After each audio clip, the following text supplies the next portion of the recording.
Today we're going to discuss why doing things the easy way is actually doing things the hard way. We're going to talk about how training dogs is very similar to actually building a business, why having the right mindset when you're entering into a business matters, why you need to be open to change. We're going to talk about why knowing the numbers drops the stress, and we're even going to discuss how to set up pricing. I'm Dennis. And I'm Greg. And this is the More Profit, Less Stress podcast, where we provide the tools for more profit and less stress in your business now so you can turn into a valuable asset later. Welcome to the More Profit, Less Stress podcast. I'm Greg Forzani here with Dennis Takema as usual. And our guest today is Vashti Walker from Fetch Canine Coaching, which a couple of reasons we're really excited to talk to Vashti. One, Dennis and I are both big dog lovers, so this will be super fun conversation and very educational for the listener and us, quite frankly. And then the second reason is Vashti is a relatively new business, newer to our program, and we thought it'd be really interesting to hear the perspective of someone kind of just getting all fired up about the business and getting into it, because as you'll hear in the next little bit, Vashti's got lots of fire in the belly with her business, which is awesome, and we love that and looking forward to hearing more. So Vashti, before we get into it, if you can kind of let us know, so what is Fetch Canine Coaching? What territories do you cover? Is it in person? Is it virtual? Kind of let us know what that looks like. Yeah, so Fetch Canine Coaching is kind of my brainchild of wanting to create customized dog training options for people. I'm in person, I'm here in Knoxville, Tennessee, so I serve kind of the Knoxville area up to about an hour out, but I do offer virtual training, which is something I'm developing and very excited about. I've trained a couple dogs for people that I know in like Texas, Michigan. I've helped you guys with your dogs virtually, which has been great and a good learning experience. So I'm hoping to do more of that. But what I really wanted to do was to take all of dog psychology, all of the hands-on kind of techniques, all of the body language behavior stuff that I've learned almost over a decade of doing this, and being able to kind of take and pick and choose what people really needed for their specific situation. So I worked for a larger franchise company when I first started dog training, which is a great place to start, but it kind of sequestered me and made me have to do things specifically kind of their way. And so over time, as I got really interested in my industry and started to learn different techniques and watch different people do things differently, I really wanted to be able to apply that, but wasn't really able to in the way I wanted to. So I kind of stepped off and said, I'm going to try to take everything and be able to customize for people just to help them better. So that's kind of what Fetch Canine Coaching is all about now. Love it. And we are going to get into business conversation, but just because dogs are a passion of ours, I got a follow-up question there. So someone watches this podcast and maybe goes, wow, like Vashti really knows what she's talking about. I wish I could talk to her, but I live not in Tennessee or not in Knoxville for that matter. Can you give us a quick, from your perspective, will virtual training work for people? Like, or they can be like, oh, that's not going to make sense for me because the dog's not there. So what's your perspective on that?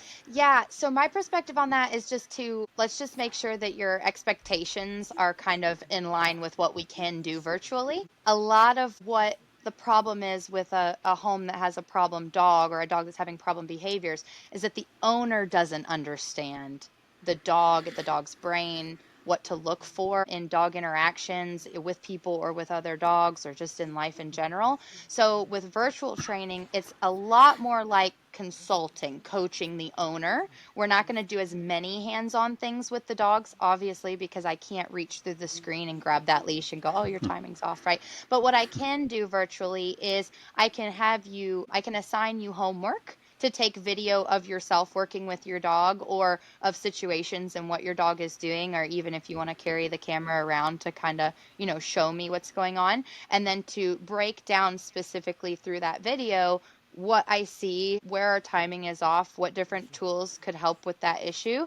And then that way you can start to apply it. And I think in a way it's almost more helpful to the person, because I think when you're in the room with a trainer, it's really easy to try to like kind of hand them the leash and be like, here, can you just do it? Like, can you just, I'm just not good at this, right? Yep, so it's kind of like I get to empower owners to go, no, you can do this, because I didn't have a background in dog training when I started. I had to learn how to do it, and you can learn how to do it too. So that's where I think virtual has a really unique application, because you really do have to put the work in. And if you're somebody who isn't sure you can put the work in, then virtual probably isn't for you. You probably really do need to be in the room with a trainer, and knowing kind of what to look for in a trainer, especially when you're going like, oh, should I go to like Petco, or should I go to a more private trainer? Or what about like just somebody who says, oh, I'll just meet with you off of Facebook, whatever. Like, know what you're looking for when you're looking for a trainer for your specific needs. That's something I can also help people do if I'm not in their area, is to say, these are the things you want to look for. These are the things you want to stay away from. What you just said, Dennis probably had the same fireworks going off in his head that I just did, but I'm picturing what we do for a living. So I might argue that what you just said, virtual might be better than in person because of the way you just worded it, which is they now can't use you as the crutch to do the training for them, because when you're gone, then what? So Right. Same thing for us, right? Like a lot of business coaches, people say, well, gee, I need to be in person. And then, oh, will you do that for me? But if you're always doing it for the client, then they don't learn to do it on their own. And then what? Then why did we go through the exercise, Oh, right? So and that's exactly what happened with me yeah, with you guys, which we'll get into. But it was one of yeah. those things where I was like, oh, hold my hand, hold my hand. And then I realized, like, no, nobody can hold my hand. I have to do it. And so it's really, you're going to learn some of the same things going through like a business Yeah. coaching course as you would in a dog training virtual Yeah, course. It's no, actually very similar. that light bulb just went off. That's a really good point you made. And I'm sure Dennis agrees, I totally relate, because I see actually when I switched from in-person coaching to virtual, I massively noticed the difference with client results. Like just them, like boom. Yeah. And it just made me personally say, that's it. I don't care if the client literally lives next door. We're meeting virtually, Yeah. because it's actually better. So when you said that, that's like, oh, wow, I totally get that. So I don't know, for whatever it's worth to a listener here, I would recommend work virtually, because you will be forced to actually learn it and do it and apply it, which is Yeah. awesome. And it's financially, it's a lot more doable for most people because you're not having to drive. I'm not having to come to you. It's a lot more flexible time wise. So that's another great thing about it, is as long as you're willing to put in the work, it's actually in the long run probably more beneficial that way. Well, and most people default to easy. Right. Yes. That's the human default, is to, I want to take the path that's easy. And I've noticed that when I first started the coaching industry, I always thought my value was the more I could do for them, the happier they would be, until you realize all you do is you make cripples, Yes, you right? do. You're never actually taking the cast off or taking the crutch away. And then it's also the other side of it is people get confused, they stop. Well, if I have an expert in front of me that's doing it, one, it feels overwhelming, like I can't get there because you're making it look too easy. And number two, it's like, well, if I don't feel like I can do it and I don't feel like I can get there, well, now I'm confused as to what the actual steps are.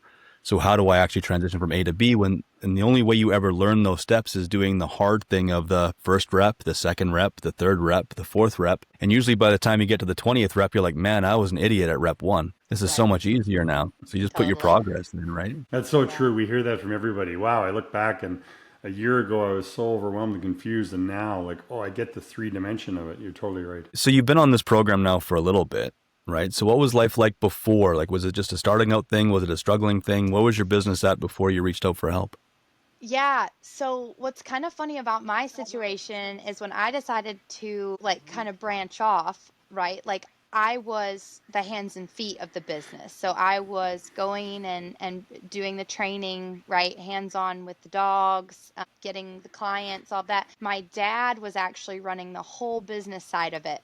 So that's one of those like easy things that I fell into, right? Was like, oh, Dad will just handle all the business and I will just do the work and I will You never did the touch easy that. thing. And right. And so when Yeah. you said you default to easy, that's absolutely true because I wanted to be involved, but I also felt like, well, I don't really know what I'm doing, so I'm just going to like let him handle that, which in retrospect was probably the worst thing I could have done. I really needed to be more involved in every single aspect of it. And I did try, but I think I could have put in more effort, truly. Like I could have done more. And so when I was kind of given the business in May of this year, I kind of recognized like, oh, wow, there's a lot to this business part of the whole shebang, right? That I've got to get good at, because if I don't get good at, it doesn't matter how good I train dogs, I'm not going to make any money and I'm not going to have a business that's reputable that people trust. So I kind of had that thing of like, oh, I'm just going to take the easy route and not really learn too much about it. And so then I decided to just make the investment and to do the one-on-one coaching with Greg. My dad had started it, but had done it where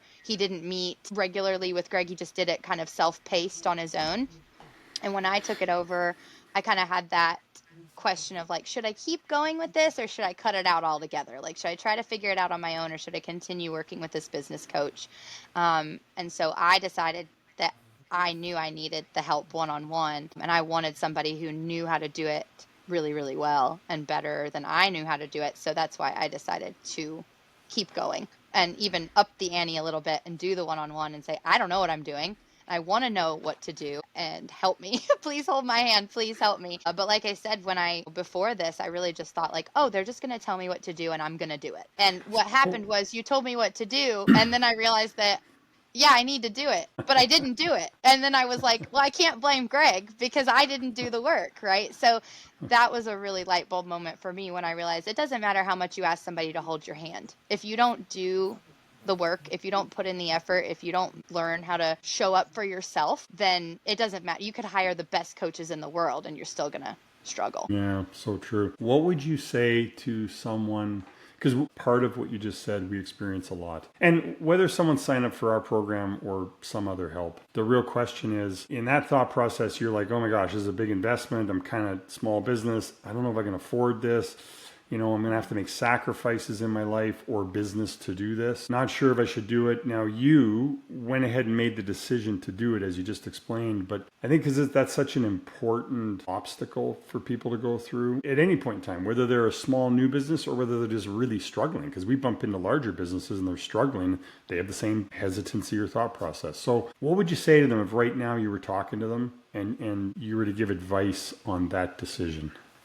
Yeah, I think I would say it's going to be a little painful right now. It might take a little bit of an ouch to your wallet right now, but in the long term, think of where you would be without it versus, like say in 5 years, if you really don't know what you're doing or you're really not sure, or you're just shooting from the hip all the time and like hoping stuff sticks. Right? For me, I'm really big on sowing seeds. Like I know that if I do something good now, right? Like if I invest my time and my effort now, it's going to grow into something worthwhile. So that's how I kind of attacked it. I think I would encourage people to invest your time and your money and your effort now on the front end so that you know that you're putting in that effort and it's going to be worth it. Right? Because I would hate to get to the end of 5 years and look back and be like, dang, if I had just done a little bit of help with the business coaching, I could be maybe 3 to 4 times over where I am now and a lot less, like you said, less stress, more profit, right? That's what you're trying to do. I think that's what everybody's after. But you have to be able to put in something to get there. It's like what I've been beating into my children's head lately. It's the hard way is the easy way.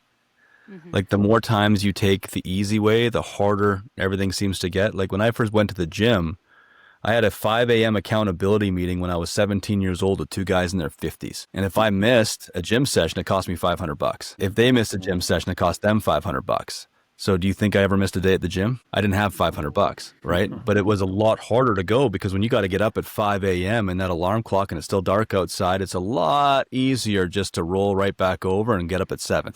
So same thing, like a lot of people. That's a lot of snow shoveling to make $500. Especially out here, right? And now you take a look at most people, well, they'll do a do-it-yourself program, and there is definitely value in those. But the challenge there is if it's easy to do, it's easy to not do. And I think when you took the hard way I'll take the harder way where it's easier. I got to be accountable to somebody, and it's going to hurt a little bit. I'm way more likely to follow through because it's a lot harder to not do. If I can speak to that too, have you ever heard the saying, no man is an island? Mm-hmm. Okay. Like we were not...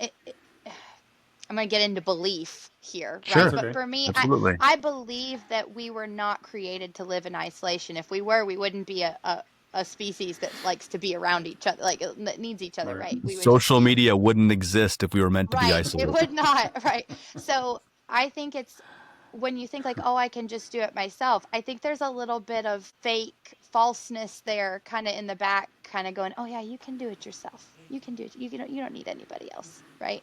But that is not true. And I think it's kind of a scam that we're sold, Like, especially like early on, like you can do it yourself. You work hard enough, you can do it yourself, right? But some of us don't know how to work hard ourselves. Well, we have to be able to admit that. I think some people just don't want to admit it. And that's okay. That takes a sacrifice of ego and pride, which is another really hard thing to do, is to say, hey, I'm going to humble myself and say, it doesn't matter how hard I work. If I don't know what I don't know, the hard work means nothing, right? I say that with dog people all the time. It's like you could be doing a million things with your dog that you think is right from your perspective. But what I'm going to do is give you your dog's perspective so that you can adjust your behavior because of what you didn't know. Now you know, and it changes what you do. So once your education is power, knowledge is power. The more you know, and I really mean that, and the more you apply that, the better and farther you're going to go in any area of life, whether it's with your dog or your business or, I don't know, your kids, anything. I mean, I'm a mom of 4. And I don't know everything there is to know about child psychology. I'm not a perfect mom. If I thought that I was, then you would look at me and be like, you need to check yourself, right? So you need to be able to do that in other areas of your life, and it'll benefit you for sure. Boy, you just hit the nail on the head there of something we experience a lot and see a lot, which is like statistics say over 80% of businesses fail, meaning go bankrupt or close. And we're always like, well, why does that happen? And there are various reasons, but one reason is something you just said. So to kind of expand on that and help a business owner listening to this understand maybe or get clarity is most small business owners are experts at their product or service. Like they're great at whatever it is they do, the chef, dog training, mechanic, maybe they know fashion really well and they sell fashion products, whatever it is. But back to that ego thing you said, that doesn't mean they're an expert business owner. It's a totally different skill set. So, but ego, oh, I'm also an expert business owner. And then they don't perform or they don't do well. They get hit financially, so no profit and lots of stress. And just think, if I keep plugging, I work harder, I put more hours in, whatever, it'll be better next year. Like knock on wood, it'll be better next year. And that doesn't happen. And then ultimately they fail. So yeah, I love what you said there. It's super insightful. I'll say another thing that I experienced like life before, right? So when I worked for the franchise and I kind of was getting my feet wet in this whole dog training thing and like was building just experience and expertise and through repetition of just training tons of dogs and coaching tons of people. One of the things I tried to do was to apply myself and to volunteer in other parts of the business, not just the dog training thing. So like I helped with scheduling. I helped with sales at one point. I got on and helped with accounting and with the money collection and taking it to the bank. I helped with the fundraising events and the showing up at the doggy tent and all those things. And I did that on purpose because I knew that like one day I probably would want to do. At that time, I thought I wanted to own one of the franchises. I wanted to like just like, hey, why would I start it on my own? I could just work my way up and grab one of those. It's already done, right? But the values didn't align, the core values didn't align, so I didn't do that. But it gave me the ability to broaden my view and go, dog training as a business is not just working with dogs. So that helped me. I think I had a little bit of a leg up there because I had some awareness of like where I wanted to go with it. And I knew that if I didn't learn all these other pieces, I probably wasn't going to be successful. So maybe somebody hearing this who is a really good chef, a really good fashion designer, a really good whatever, if you're working for someone else, don't just work for them and have blinders on that one thing that they tell you to do. You've got to get out of your comfort zone and start saying, I might not know how to do the money part, but I want to learn how to do them. I don't know how to do the sales, but I want to learn how to do the sales. I don't know how to do the marketing, but I need to learn how to do the marketing. You have to be able to learn. You need to be a lifelong learner. And I think a lot of people are just stuck in that like, well, I'm really good at this one thing and I make really good money doing that one thing. And so I'm just going to, but you'll be a slave to somebody else your whole life that way. And I'm not saying that everybody's cut out to be an entrepreneur and to do their own business, but the people that are going to have a better shot at being successful if you are able to branch out into all of those areas. Yeah, but I would assume the exact same thing applies to dog training, right? You've got customers that you probably deal with who've got very closed minds about, no, I've watched my TV shows, I've looked at Discovery Channel, I've learned everything I could possibly learn about dog training from TV, but it's not working, so dog training doesn't work. Or you have people that walk into it with what I call an infinite curiosity mindset. How much can I keep learning, make myself curious about what's going on, which is what you're basically talking about, right? It's how do I stay infinitely curious and not shut myself down to new ideas or prospects? And that's actually, outside of having a business, is probably the most valuable skill set for climbing any ladder if you're an employee. You want to go somewhere, be infinitely curious about every position that's not yours. Learn as much as you can. So I would say same thing applies to business as it applies to employees, as it applies to how am I going to train my dog? Yeah. This is such a really important point you're bringing up. And the analogy sports, right? Think pro sports. Like if you talk to anybody, any employee or any business owner and said, hey, let's talk pro sports. If an athlete or a player shows up to a team and they're rookies, meaning they don't have experience in the league, and they demand like, hey, I was this in college and I deserve this, because most every team and player on that team are going to be like, see you later, right? And anybody listening to that and hears that story is going to totally agree. But then that same person is going to go to a company and they're going to go, hey, I'm new here and I haven't proven myself, but I deserve this. The same person that just said that a pro athlete shouldn't say that is going to go to a company and expect the same freaking thing, which is unbelievable. So yeah, I love what you said there, because be infinitely curious. That's great wording. And learn how you actually impact the company. If you do that and you really impact the company, then the company's going to reciprocate and they're going to promote you and pay you. And if they don't, then go somewhere else. But I guarantee you 99 out of 100 times when a staff member is not getting proper treatment, meaning promotions or raises, it's because they haven't figured out how to make the company win.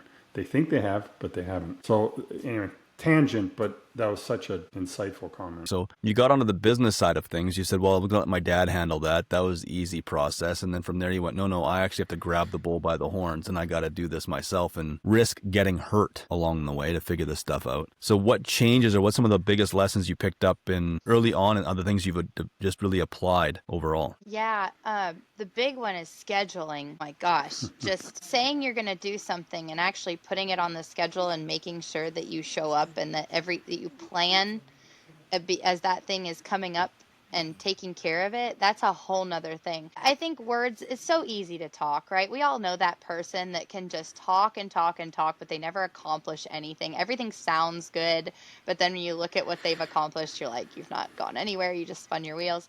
I kind of think that I tended to be well-intentioned, but I wasn't putting the effort in the way I thought that I was. I wanted to say that I was. I wanted to show up and be like, I did all the things, but I really wasn't. So I had to stop and like break it down like ridiculously small. Again, this is where you just got to put your ego to the side and go like, hey, I have to go back to being 5 years old, like one step in front of one foot in front of the other every day, right? And part of my dog training whole thing process is repetition. That's part of my big philosophy. Is I have something called the 4 R's, which is what we get when we are doing everything right. We want to get to having that really great trained dog. But actually, because it does apply, what is the 4 R's? Yeah, the 4 R's. So relationship is the first one, which kind of we touched on. Like no man is an island. We have to have our relationship stuff right with our dog, the bonding, understanding one another, working together, right? The second one is rules. Everybody needs rules. We all need boundaries. We all have different needs in the rule category. So like the 80-year-old grandma and the family with 3 children are going to have different rules and boundaries and lifestyle set in place. So that's our second R is rules. And our third one is repetition, which is what we're talking about right now. And that's the everyday, this is how many reps, this is how much time, this is the time of day, this is with or without distractions. And then how do we grow and challenge the dog through that as time goes on? And then our fourth R, which is results, which if we put the 3 first ones together in the right order, we're going to get the results we're looking for, right? And then being able to adjust what our expectations are for those results, I think is another thing that's really important. Because did you know that one of the main reasons that people get rid of their dogs, this is actually a study that was done, is most people got rid of their dogs or rehomed their dogs due to unrealistic expectations for their behavior and how they were going to live within a home environment. That was number one reason.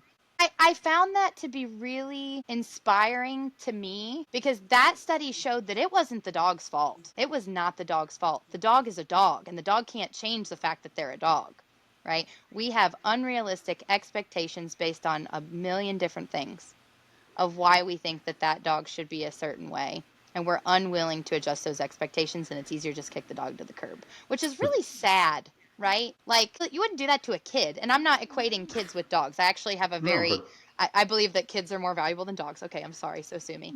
But, the whole human life versus animal life thing, we can have that debate later. But that's what I'm saying, though, is it's not that poor dog's fault that we have yeah. unrealistic expectations because we're unwilling, we're not willing to learn, right? Or adjust That's our view. interesting. What's also kind of cool about that for your business is that becomes like a cause you help solve, right? Which just Yeah, fuels the totally. fire more. That's pretty cool. Yeah. I like that. I don't know. Did I get off on a tangent there? What lessons did you learn and what tools did you start to apply? So you started talking about Okay. the 4 R's, and then you said scheduling was first. That was the first Scheduling. thing that came to Yeah. mind. Then we went down the 4 R's, which I mean are brilliant, actually. I actually even put in here Yeah. that repetition equals results. It doesn't matter what you repeat. You get the results from what you repeat. So, I mean, that's a human So be nature good or thing. bad. Be good or bad. Yeah. And I think the other Yeah. thing you mentioned that's not Yeah. relevant but is relevant is how often dogs are rehomed due to expectations of intention, not reality of the world. And my wife and I got into an argument a couple of years ago because I stopped having opinions. She's like, "Well, this happened or that happened." I went, "Well, isn't that interesting?" And she's like, "Well, why aren't you giving an opinion?" I said, "Well, because most of the time my opinion is wrong, and if I give it from the perspective of, well, that's interesting, it gives me a chance to look at the entire situation holistically and make a change." Where, like, I can imagine, if it's me, it's the same in business. It's probably the same for you in dogs. When you're looking at somebody react to a training that you've given them, it's easy to have an expectation for where they're going to go. But if you just step back and go, that was an interesting choice. Why'd you make that one? It kind of Yeah. changes the game a little bit. I think you also train people to be aware better when you ask questions and let them answer them instead of just giving them the answer, right? Oh, for sure. And if you just So give them the answer, they don't believe it anyway. yeah. So let them. That's the big thing right now, right? Let them. Yeah. But another thing that I know outside of scheduling is the big rock funnel, I think is what it's called, which is learning which things need to be a priority right now and which things kind of, yes, they will have a big impact. And I do need to do those. We do need to schedule those, make those, I'm one of those people that got really bogged down and like, I have to do everything right away. And the anxiety of that shut me down and made me not do anything. I'd just go get a coffee and try to forget about all of it. So yeah, learning how to prioritize and see how certain choices affected profit or my stress level, and how to say, okay, if this big thing, I don't want to deal with it. Is it because I don't know how? Is it because I don't want to? Or is it because I need help? And being able to use that funnel has been super helpful as well. And then time management, just getting better at managing my time and recognizing how easy it is to waste time or get caught up in little things. Well, that is goes another back thing. to, that actually links back to the two things you said before that, the scheduling and the big rocks, right? Like time management is really actually, are you scheduling the important things? So the big rocks and the Go hand in calendaring, hand. yeah, with the time management. Because I can't take credit for this comment. I got it from somebody else, but someone said to me, it's not time management, it's activity management. And just when that person said that, my brain blew up. I was like, holy crap, that's true. actually, yeah, so spot on for sure. Which links back to, I want to go back to something else you said earlier, because you gave a really good nugget, and I think it's worth kind of expanding on, which is repetition leads to results, and good repetition leads to great results, but driving home the point that bad repetition leads to bad results. So how do you know what's good, what's bad, right? And then that goes into all the numbers, which I'm sure you'll get into, that you've learned a lot about. Numbers sort of help you make those decisions as to what are big rocks and what aren't, and what's good repetition versus bad repetition. So maybe expand on that. Numbers. Yeah, I was super afraid of numbers. I'm not good at math as it is, like even the that's why little I'm making you stuff. talk now. Yeah, You're all over it. He's making me talk about it now. Yeah, no, but I'm all over it now because I recognize what a huge downfall it was to not be good at them and to not focus on them, and wanting to blame other things on why things weren't happening and going, it's really a numbers thing.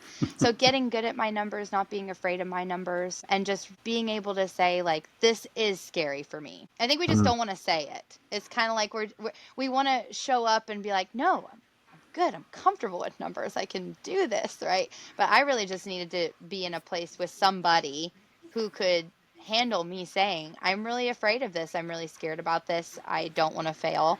And this is a place where I feel like I should be better, but I'm not. And so I want to get better. Help me. But the numbers, I heard this somewhere where they were talking about, like, if you don't know your past numbers, how can you make a goal for what you do want with your numbers? So we're like, oh, I'm just going to make this, and I'm not going to look at the past. But you need to be able to make peace with the numbers from the past, even if they weren't good, or even the current numbers if they're not good, so that you have something to go off of. And I had a confidence that came from doing that I didn't expect, because I just thought I was going to look at those numbers and I was going to feel terrible, and I was just going to give up and say, I'm just going to go back to working for somebody else. But what I actually found is when I looked at my numbers, they weren't as bad as I thought they were. I just was ignoring them because of my fear, which was really not serving me. I think fear plays a huge part in why our businesses don't do well. It's because we're just afraid. Yeah. So once we overcome that fear, we start to gain confidence, right? I'm going to draw this back to a dog training thing, which is like, if a dog's really scared or underconfident, we use this place command, which is where we ask the dog to get up onto an object that maybe seems really overwhelming. Like, it could literally be a pile of bricks, right? We know that it's safe for the dog to jump on top of it, but the dog is like, I can't, that's overwhelming. I can't lift my back feet up. You have to lift me, right? Like, put me on it. I'm not going to jump up there. But the way that we build confidence with the dog is taking that thing that they're afraid of and overcoming it, helping them overcome it. And then we do that repetitiously until the dog is jumping up on that thing with confidence and going like, hey, look, I did it. And then they don't even remember that they couldn't do it before, right? So that's that idea of, the more you do it, you look back and go, wow, I can't even remember a time where I wasn't good at this, which feels good. I love that, because I think if you look back to what we did together is what you just said. And the way we did it was first, like, actually looking at the current numbers or past numbers and actually understanding them, like learning to understand how they work and how one affects another and what you're trying to get them to look like. You may not see yourself this way, but I always call you like my business ninja. You're like a slice and dice and go after it, right? Attack it. It was freaking awesome. So I love that. So, but it didn't used to be that way. Just for anybody listening, like, I'm still getting good at that. Like, Greg's very gracious to me. He's very nice in saying that. But I still am at such an early point in my business. We haven't even been in business for 3 years yet. Totally, we're coming up on it, but for 3 years, and I'm still getting the point where I'm like, I'm going to attack it and then actually attacking it, right? Like, there's a delay there a little bit. And I think everybody needs to hear that if you have a delay, that's part of your journey. It's okay. You need to recognize that, like, any type of upward motion is not linear. Dog training's not linear. You go like this. Business is not linear, right? Life is not linear. You're not constantly moving upwards. Some ways you're going to go backwards. That's the human condition. And the more that we make peace with that and we do our absolute best to keep that forward motion, the better we're going to feel and the more we're going to do it. So love it. And Dennis, I'm sure you see that. Actually, chime in on this, Dennis. But what I see is when the numbers are like literally zero, like if we know as the coach, the numbers are like literally zero or super close to zero, or they're really bad, they're really negative. Like the results are really negative. That's when people like just won't look at them. But I will literally say to a client, like, even if the freaking number's zero, like if you're a brand new company, because some clients will join when they're like actually brand new, like just starting, and the numbers are zero. So like, well, I don't need to look at it. I'm like, no, that's actually, we need to look at it more, because you need to look at that and decide, is that the result you want? Like, is that the result you want? Is it zero? Because if it's not, then what are we going to go do? And what do we want it to look like? And what are we going to do about it? So you see the same thing? I'm like, clients with zeros or big negatives want to shy away. My experience is a little bit different because I come at it from a slightly different perspective. You're asking people to read Chinese, expecting them to understand it the first time they look at it, right? So the problem, I don't think, is the interpretation of what do the numbers even look like. It's how do I even read them? And if I don't know how to read them when I walk into it, I don't know what I'm reading. I don't know what I'm looking at. So it's not just that I'm scared to look at it, it's that I look at it, but it might as well be in a completely different foreign language because it means absolutely nothing to me. And then as you go through, and you've probably found this, Vashti, as we break it out to this is how you look at them, well, then you might not like the result. But now you've seen the how it comes to play together. And then when you start to see the how, you start to see the magic of how painting little things differently impacts the entire picture. So once I learned a couple of brushstrokes of Chinese, and I go, well, that's a beautiful language. Now I'm actually starting to write in it, and I'm starting to figure it all out. And now I'm actually making poetry. I'm not just staring at this black hole in the middle of the ground, not knowing what to do with all of the ink sitting everywhere. So my experience has always been, when I look at it from a client's perspective, it's, holy crap, I don't even know what any of this means. And I come in going, well, I know what everything means. Let me just show you. And then we slowly break it down to a grade 1, grade 2, grade 3 level. Now, not like actually grade 3, but you get the idea. We break it down into levels. And then as you start going through, I don't know if it stays intimidating anymore because you can actually read it. You know what it says, and you know how if I change this one thing, it impacts that thing. And now your whole story starts to change. And you go from feeling a victim of what you have to actually being able to write your own book. I had a client when he started, we ripped through his numbers properly, and he had a 24% loss. Well, instead of freaking out about a 24% loss, I could show him how to write the book to get a gain. And I think at the end of his first year, he had a 10% net. So that's a 34% switch, right? Where before all he would have ever done is go, well, I don't understand it. My accountant says I'm making money. I'm not really profitable. I guess I better go sell more, not knowing what to paint differently. Yeah. And I think, again, that whole idea of like being able to say, I don't understand, like there's been a couple times, like when you learned your ABCs, for example, I'm going to use my kids as an example for this because this is perfect. Yeah. When they're learning their ABCs, they skip letters, they do them out of order, they say them wrong, right? But the more they do it, the more it starts to get in order, right? So I've done the same thing in this business coaching is I feel bad because, I come in, I don't know what that means. I don't know how to read it. You say, well, I do. I'm going to show it to you, grade 1, 2, 3, right? I'm on grade 1 going, can I repeat the grade? I might have to repeat this Yep. grade, right? Sometimes we do. And that's okay, right? Because I think a lot of people, they see that you know everything and they're like, yeah, I got to truck along because if I don't truck along, I'm not good at this. So I want people to know that if you need to do the grade over, do the grade over. Yeah. Don't say I'm ready for the next grade when you're not ready because it's not going to serve you. You're going to be frustrated and you're going to quit. You're going to quit. And then Dennis is going to be frustrated because he's like, oh, why didn't you just tell me? I would have done the grade over with you. That's what coaches do, right? Like I never look at somebody who comes in. I actually like people who come in and say, yeah, Miss Vashti, like this week, I just did not get to the homework with my dog that you gave me. I would rather you tell me that so that I don't take you on to the next thing and then you're frustrated with your dog because your dog never mastered the skill that they needed in order to make the next step. Just, hey, be able to take the hit and say, hey, it's on me. I didn't do the homework. Okay, cool. Let's do it over again. Do you have questions about it? How can we tweak that to make sure you do it this week, right? That's what good coaches do. And I can say that you guys are good coaches because you have done that for Greg, at least. Dennis, I haven't worked with you like that, but with Greg, it's We'll make like, assumptions. right. I like to say like, hey, Greg, I forgot how to do this thing. Or I haven't been using that tool and I need to get better at it, right? So I don't know. That's part of the process also. No, it's a super valid point. And it's one that might easily get overlooked unless you pointed it out. So, I love it. Great advice. Well, but even your ABCs analogy, now look at, you give your child a bowl of alphabet soup and say, figure out your ABCs, right? I'd That's rather your eat numbers. them. Right. But that's the numbers most people get. It's that mixed up bowl. First thing you got to do is come along and line up the letters. Then once you line up the letters, you learn how they all work and you start actually writing stories. So it's a good analogy. I appreciate that, Vashti. Yeah. Good. Yeah. So what other Comes changes from did you having make? lots of kids. Yeah, no kidding, Like, hey? So you've gone through some of your numbers. You've learned some of that. We talked about scheduling. You getting on top Pricing. of that. Talk about pricing. yeah, pricing. Oh gosh, yeah, that's another one. I kind of came from a background where I didn't want to inconvenience people with my price. I wanted to be low because I wanted people to know that I cared about their financial situation. And I had to start to recognize that because I grew up my dad was a pastor, my mom was a missionary. Like I had to realize that if I was going to be in business, my business and my charity they could go hand in hand, but it had to be in a certain way because if I erred too much on the side of helping people and not caring about my numbers and what I was charging for my time and my expertise and how all of that came into it, I wasn't actually doing what I set out to do. That was a tricky one. It's still hard for me, I would say. But I started recognizing that I had to value myself and all the years that I put in to learn what I know now, and that expertise is valuable, and that I deserve to be paid. I deserve to work with clients who are actually have the time and money and the desire to make that result, because there's a lot of people who say that they do want that, but they don't really. God love them. Right.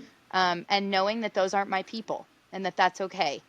That was difficult for me, I think, especially as a woman in business, because we got that nurture side of us where we just want to help everybody. Right. So learning how to say, hey, also when like, hey, I want to split up payments for everybody. You can just pay as you go, right? Like that was another pitfall I fell into, because that you could get taken advantage of real easy that way. So I set up a way where I can help you to this extent most of the time, right? And maybe there's one or two instances where if I spend a lot of time with somebody, I really feel like they need that little extra help, I can do it.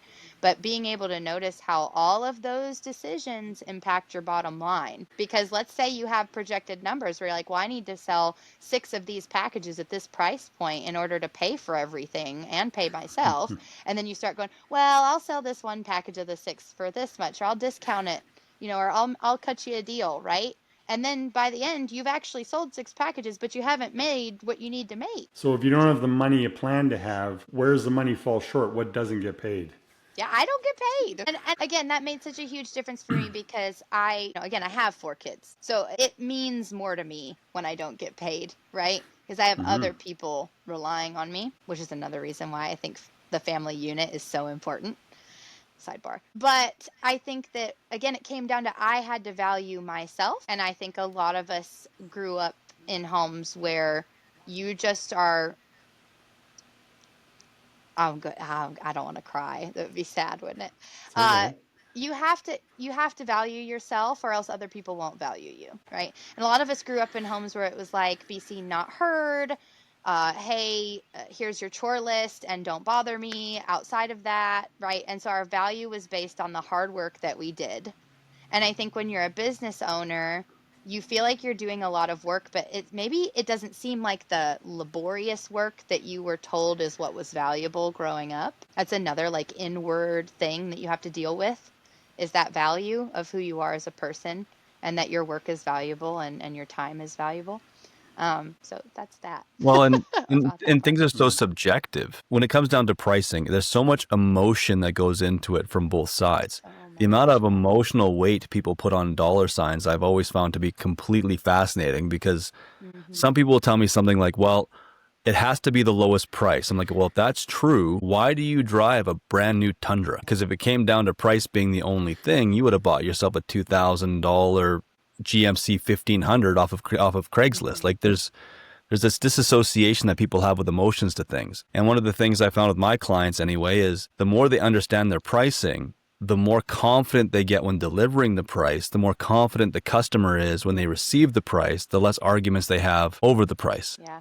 Or if I say something, well, it's going to be $2,000, and they go, well, that's too much. Okay, yeah, you're probably right, $1,500. Well, what goes on in the customer's mind? The customer goes, well, obviously, if you feel like $2,000 was too much, and I brought you down to $1,500, you must still be ripping me off at $1,500. So I might as well just gouge you lower until I finally emotionally break you. And then I'm not going to respect you when you deliver the product, because the whole relationship's wrong. One of the things that is easy to do with that, if what I found anyway, is that what I've learned about business and numbers and needing to have that price I just tell people now. I didn't do that before because I didn't know. Yep. So now I go, it's this price because that's the way my business is structured, and here's what I can do for you, right? And to say it too, I almost have this confidence that I'm like, and I know that it's better than other places that you could go, and I know you don't want to spend the least, because you know that if you spend the least, you're going to get the crappiest, right? You don't want to spend the most because you might be getting ripped off. So I'm in the middle. Doesn't that make you feel good? Right? And having that confidence to just say that, and then it's like you get a chance to kind of get other people thinking along those lines when it comes to business. Because a lot of people I work with are business owners, or people who they don't have the time, but they have the money, right? Or they don't have the money, but they have the time. And so having those discussions when it comes to buying something they're learning, and I'm getting to share part of what I invested my money in with other people, which is valuable to me based on my Yeah. core beliefs and core values, right? So Very cool. it's beneficial. Yeah. So figuring out your pricing took some of the emotion out of it for you then, some of the Yeah. stress. It's absolutely true, because we know that emotions fluctuate. Mm-hmm. Right? If you know anybody who makes decisions based on how they feel, they're never solid, because how you feel changes all the time, That's why right? Vegas makes So so much money. People bet on how they feel. exactly. And so you got to be able to take the emotion out of it, or to at least ask the question, why am I so emotional about this? And how do I take the emotion out of it? And being able to ask those hard questions and do that self-reflection. And I think that's scary for a lot of people. Oh, for sure. So Yeah, absolutely. Two questions coming. So answer the first one first. But first one's going to be kind of, what's life like now that you've been through a bit of the program, and you haven't been in a long time, right? What's the results that have come, like your fourth R, we'll call it. But what's life look like now? And then after that, I wouldn't mind asking, where do you see life going? How's this changed where you see your trajectory going? So what does it look like now? Like, what's the difference been? yeah, the difference, it's just exactly what this podcast is about. It's more profit, less stress. Like I'm at the point now where I'm like, oh, I'm coming out in the green. That's great. It's not a ton, but it's there. And that's important, because that's part of the process, right?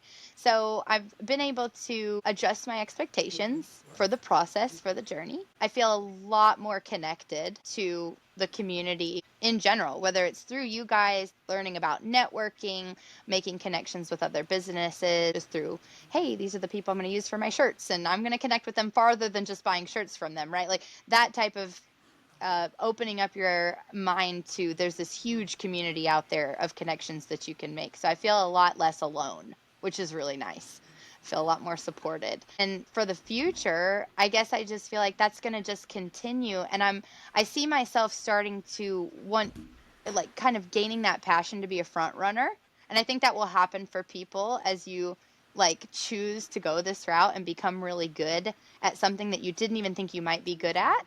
Because I never thought that I would be great at business or good at speaking, but here I am on a podcast and I'm talking about my experience, right? And you kind of get this fire in your belly about it, Yeah. and you want to share that with other people. So I fully hope and expect that I'll be doing this more, and hopefully it becomes more of an inspiring thing than just, oh, I train dogs all day, right? Love it. Okay, I want to bring some numbers into these two questions. So right now, what's life look like now? Yeah, you don't have to share your numbers, but like, Yeah. are the numbers better? Yes. Is more money staying in your account? I guess share with people Yeah. to help them realize, Mhm. is the journey possible? How fast can the journey be? So from your perspective, like how quickly were you able to have more money in your account? Because I know we met, you were freaking out about paying bills, right? And you got I 4 kids, and that was a real Yeah. thing. That was a legit thing, right? Yeah. So Yeah. Sure. So what I realized was, before, like with numbers, I didn't know what I needed to make in order to pay everything, and I didn't know how to pay myself. So now I know how to do those things. And I'm not afraid to take risks anymore with my numbers, because now I recognize that I can make a risk, see how it works out for me, and see if the return on that expenditure is worth it, right? So now, instead of kind of, oh gosh, don't spend anything, just spend as little as possible on anything, right? Like that again, it's just a fear, it's an Mm-hmm. anxiety.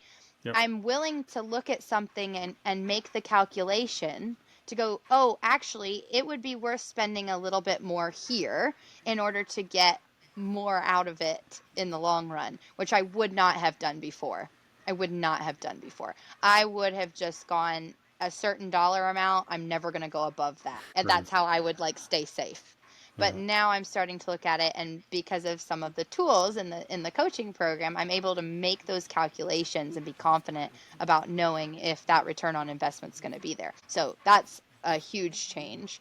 And I just foresee that now that I know how to project, because my company can be like a little bit seasonal. Like, of course, people don't want to train their dogs during Christmas time. They got too many other things to worry about, type of stuff, right? But I am finding that I can plan for that better and be able to go, hey, I can make a huge investment in this time where everything's booming to prep for these lower times. And that's another confidence thing that I'm getting comfortable with, is the swing, where before Nice. it would be like, all right, I didn't manage this good, so now this is terrible, right? Now I'm kind of preparing for that and riding that wave a little better, which is, again, just so much better for my stress levels. Yeah. Oh, yeah. Because I might not be making $1 million, right? I might not be making the amount of money that I hope to make right now, but I'm making more than I had been, and I'm less stressed than I was. And for me, that's all that matters, is that continues to get better and better. So, and I'm able to pay myself regularly right now, and with an amount that I feel comfortable with and I don't feel like is overpaying myself or underpaying myself. So all of that ability to make those decisions through the program, it's just so it's invaluable to me, like, truly. Can hear the confidence in your message. And I, just because I'm excited for you, again, without sharing your numbers in too much detail, we had sort of started some future planning conversations of what might be, right? And that's not right now, but it's coming. We're working towards it. But the future, we talked about, maybe you could build something where people who love dog training, who aren't great business owners, you could build like whether it's a license or a franchise package, and then sell that. So maybe expand a bit on now your potential confidence of that, or do you see it happening? I definitely think through this process, it's helped me hone my vision. So outside of just being a dog trainer, right? And going, okay, what's my vision for the future? So I do think that dog trainers don't know how to run a business, because that's not what they're in it for. The same way, like we talked about with anybody else. So I do think it would be awesome to get more virtual situations going where we can talk about, it could be dog owners or it could be dog trainers who want to have their own business. Maybe they're stuck working for somebody right now, and being able to share my story and my journey about that with people and say, hey, here's some of the tools that I learned. And I think it's also like a referral thing. Like, I don't necessarily see that I'll ever be a business guru, but I know some. You're on your And I way. can connect. I hope so. I You can are. connect people, and the referral is almost more valuable, right? Because I'm never going to be A plus at all of the things that I want to be A plus at. There's not enough time and energy and money in the world. My motivation's there, but it's not realistic, right? I would love to be A plus at everything that I'm interested in and want to be, but it would be better for me to help people be connected to the other people that they need that are good in their area. And you guys are just really great at that. So it's a pleasure for me to be able to refer to you and to say, hey, I have gone through this journey and this is worth your investment. Cool. Thank you. You're welcome. I like the word investment, because investments have An investment. ROIs, Yes, right? they do. Not just an Yes, they expense. do. And I think that's the main thing, is there's been times through the journey where I'm like, should I keep going? Should I just stop? You Mm-hmm. know? And I push through that, because I'm like, nope, it's been helping and it's going to continue to help. But if I stop, it'll stop helping. So you just have to trust the process. You have to trust the process. Yeah. But don't trust the process if you're not willing to do the work to know your numbers. Because then you will shoot yourself in the foot and you won't be getting a return on investment. So do make Yeah. sure that you know your numbers so that you can stay in it, so that you can get that return that you're looking Well, for. it's a lot like dog training, right? Like you're going to start out in something, but each step has to compound the effectiveness to the next step. So you might go from A to B, but there's also the middle letters that go letters between A and B, but there's all the stuff that goes between A and B that compounds it to C, that compounds it to D. That trying to get someone to understand how to train a dog for the very first time, yeah, they're running through a lot of thick mud in the beginning. And if somebody stops halfway through the mud, well, they're almost trapped worse than when they started, because now their brain is just more confused and they've got no idea what's going on and they're overwhelmed. But you get them to push through the mud, and next thing you know, you're walking on dry dirt, and now you're walking on pavement, and now you're driving in a car, and all of the efforts have just compounded into something you never believed was possible. And I think the end goal is that at the end of that journey, you're helping other people out of the mud. Yeah. Because if you don't see yourself at that point in a journey like that, for me, again, it comes back to core belief, right? Core values. But if I don't show other people what I've learned and accomplished and help them out, then what really am I gaining at the end? Mm-hmm. I just sit there in all my success by myself and go, woo, I'm the greatest, right? Like, no, to me, that's not worth it. It's kind of like if I have the cure to cancer, why wouldn't I share it? It becomes an empty success It's versus a empty fulfilling success. success. Yeah. Absolutely. Yeah. Yeah, So you're right. the minute you start to feed that ego, right? About I just want to be the greatest. I just want to be the best at this. It's like, well, be the best and want other people to be the best with you. I think the challenge though is that it's kind of like crabs. When you catch crabs, the first one goes in the trap, then the rest of them Oh, those follow crabs. in, and then the first one goes, well, I want to escape the cage, and it tries to climb out, but everything else pulls them back in. I think Yeah. that's as you get more successful in things, you like I'm in this situation, you try to help people out, you try to get them someplace, you try to help them through something, but it's a very rare person who wants you to actually get them out of the mud. Yeah. Being able to use discernment. Yeah, discernment's really important. And I think that's another thing you learn along the journey in a business is you don't just make choices and not like really dig Hmm. into those choices. You have to be able to discern and go, okay, was that a good choice or a bad choice? How would I do that differently next time? And so that kind of helps you when it comes to other people too. And I don't know this yet because for me, I'm the head trainer. I do all the training, but let's say I bring in another trainer. I have to use discernment when I bring that person on because that person has to be able to do all of the things that I can do. And it takes a very special person for that. So you're not just going to go off and take the first person who writes you and says, hey, I'm interested in being a dog trainer and go, oh, well, you must be the person. You have to use discernment. You have to use wisdom. And that's something that you're not going to be able to use that unless you're doing it yourself with the things that you're responsible for right now. So Yep, I agree. That actually, sorry, I know this is a sidebar, but it ties into what you just said, is what we see a lot of is many, like the majority of franchises are not successful for the franchisee because the franchisor fast-tracked and got there too quickly and sold something that wasn't working. And then the franchisee struggles through it. So it kind of links back to that. That's exactly why. So somebody like you who, you've just finished saying a core value is to have full success instead of empty success and then help others succeed. That's what people should be looking for when they buy a franchise. yeah, Ones if you that- don't have yeah. something successful, you're not actually going to help people the way you want to. So put in the work Yeah. now to build something that you know works and you're proud of and then give it to people. Yeah. Instead of just doing it for the money, which most do. Yeah, Yeah. absolutely. Yeah.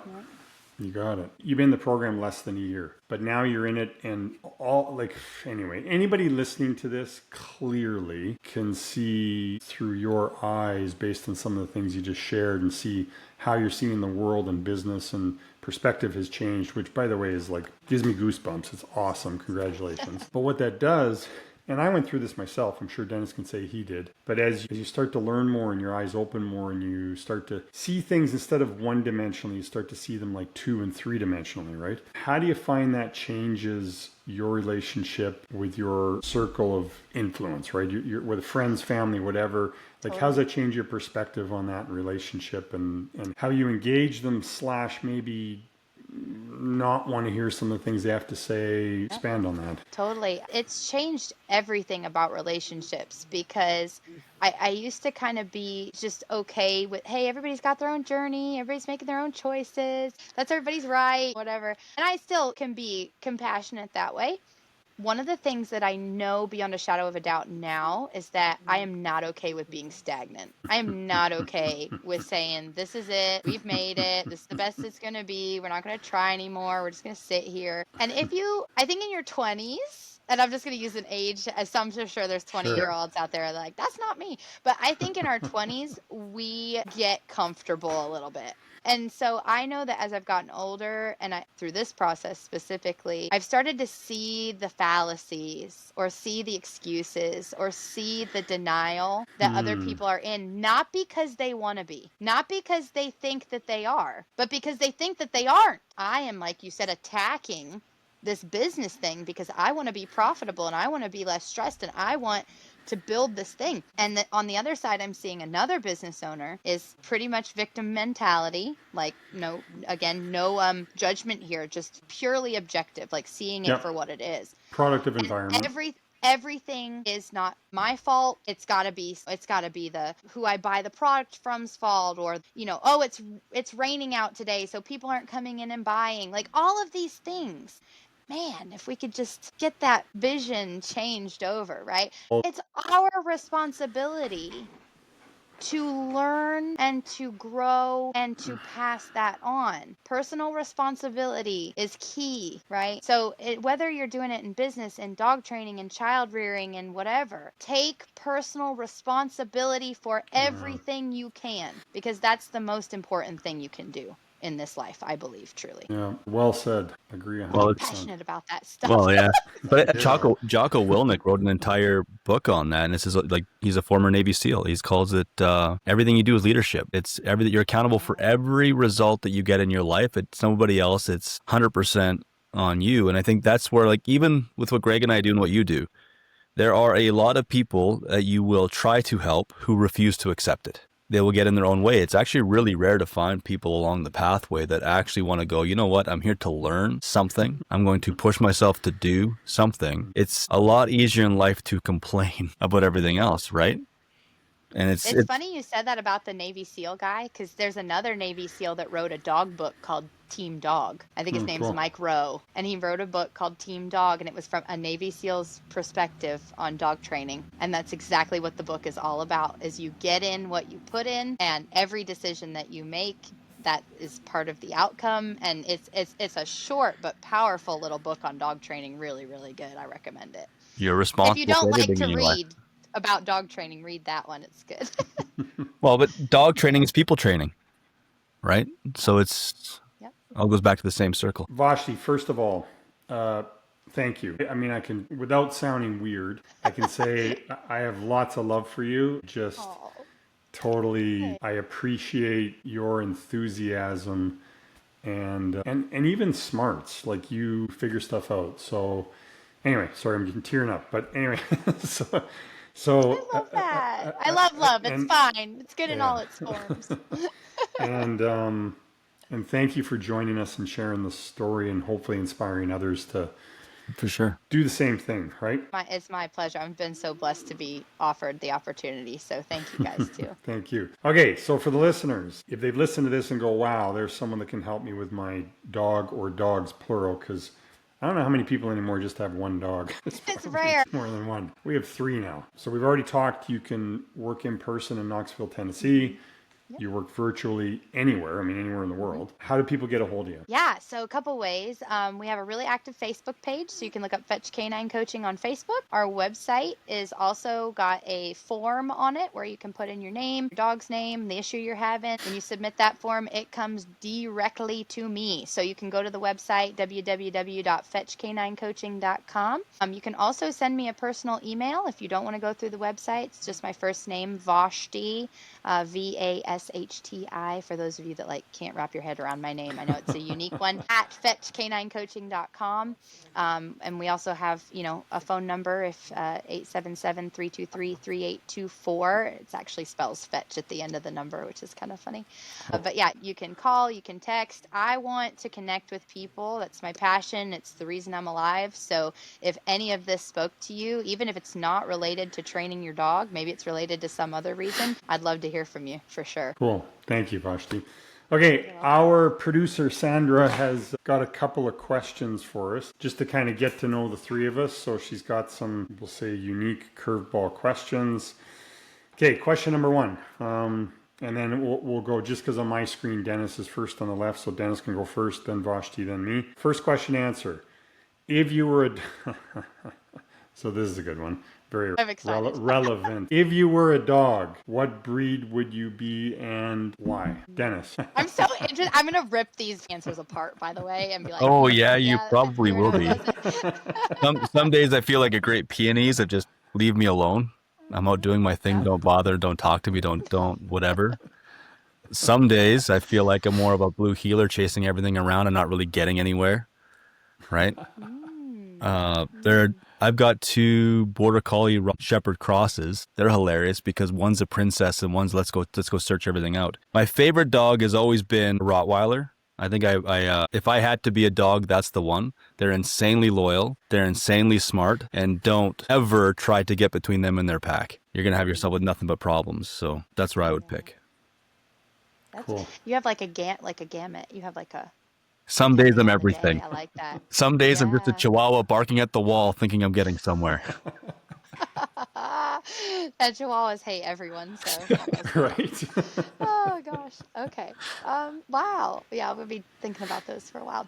That's a tough one for me, obviously, because there's just I know so much about so many different breeds. I could go all over the board there, but I think most of the time I probably fall in the German Shepherd vein. Um, Not the American bred German Shepherd, but the German bred German Shepherd. The American bred ones are a lot more anxious and not well bred suited for just like pet life. But German Shepherds, they're a very kind of ancient breed. They've been around a long, long time. And when they're well bred, they're very even keel. They're very smart. They're very driven. They're great mothers. So I wouldn't say that I necessarily the perfect mother, but I do feel like I'm a great one. I do feel like I try really hard and I really focus on rearing those kids right. And if you've ever seen a German Shepherd mom with her puppies, it's a cool thing to see. So yeah, I think I probably fall in the German Shepherd vein most of the time. I think most of the time. I do think that though my fun loving side, I could definitely be slotted golden retriever though, just in my like happiness about life in general. Like if everything's going well, I could definitely see golden retriever. But most of the time, because I know that there's like you have to have fun and structure, I think I find myself in the German Shepherd vein. Nice. Yeah. I'm going to go with, I mean, it's easy for me to say this because I have two of them, so I'm very familiar with them. But American Staffordshire Terrier for sure, but I have a kicker at the end. Because one thing I've learned to appreciate about them, they're just laser focused. The most laser focused, I'm going to use the word creature. So a combination of humans and animals, the most laser focused individual I've ever met is one of our staffies. She's just like, holy crap, tenacious. They will die protecting the ones they love, but super loving, which is really cool. So they don't like running long distances. They're good at short distances. I love sports with short bursts, not like run for freaking ever. Wasn't into that. And then go lie on the couch when you need to. But the little twist at the end is we recently, in the last 5 years, I guess, have an Anatolian Shepherd mix. And I just have a whole new appreciation for what you would call a different breed. So then I look in the mirror and talk to myself. Our Anatolian Shepherd is insanely protective, bred guard dog. That's just what he is. And if you're a threat, it's game over. And I don't know if this is a good thing, so I'm looking in the mirror. If you're a threat, he makes the first move. But he's calculated. He's calculated. Okay, second question. Who's the person who can always make you laugh no matter what? Dennis. I don't have one of those. I'm generally that for some most people, but I'm not. I don't have one of those. You don't have one? No, no. I Not make one of your three myself kids? laugh almost on a regular basis because I cut my own jokes and I laugh at my own humor and I think I'm hilarious. But not everybody That's funny. agrees with that. But I wouldn't say I mean, my kids are funny. Sure, they try. They haven't nailed it down yet. They're kind of like a stand-up comedian who gets booed off for the first 20 times because they're trying to figure out how the jokes work. But nope, I don't know of anyone in my life That's that genuinely makes me laugh all the time, That's except for me. funny. That's why I keep myself company. I'm hilarious. There you go. Safer that way. Safer that way. For me, it's hands down my sister. I only have one sibling, and she's younger, and she is just, I don't know why everything that she does, she's just so carefree. She doesn't care what people think of her. She does not care how she's perceived, and she's comical. She's just a character, and she's everything that I wish that I could let my guard down and be. I think is why it's so funny to me, but just her funny faces, her timing and delivery of the things she says, how outlandish a lot of the things that she can say and just not apologize for. I mean, I'm just thinking of things in my mind right now and I'm cracking up because I could name them off, But she should have her own, like, she did at one point have her own channel that she was like putting content out on, and had like That's a fun. good number of followers because of it. And I was like, that's a strength for you, is that funniness. Well, and I think the It's a accent strength helps. for sure. That Southern Belle accent probably goes a long way with comedic behavior. It has that extra two-part punch. It does. And what's kind of funny, I say that she's got a little bit of that now, but we aren't from Tennessee. So we actually have like more of a Detroit accent, her and I both. And there's just something about the mixture of she's been here, but she's also been there. And so she ties it all together. It's just hilarious.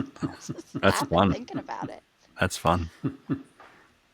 For me, I would say my Uncle Tom, just because he has like zero filter in a good way. Like he just cuts through the BS super fast and just calls it out, and he'll usually do it sarcastically, which then I laugh about, but it also is like a truth bomb, whatever topic it is in life. Valuable comedy. It's good. Yeah. That's how I feel about John Crist. Is it Crist? I think it is. Oh man, he just cracks me up. He doesn't not all of his jokes make me laugh, but most of them. And it's because it's valuable comedy. He's talking about things in life, but they're comical, and yeah, I can see that. Cool. Thank you, Vashti. Really appreciate it. That was awesome. You're a natural at this. It's great. Thank you. Thank you. I'm really hoping I can do more things like this. I really like doing it, and I'd like to do more. Thanks for listening to the More Profit, Less Stress podcast. If you liked what you heard, be sure to subscribe or follow on your favorite podcast platform and leave a comment or review if you're feeling generous. To learn more about us and what we do, check out our website. Until next time, take care.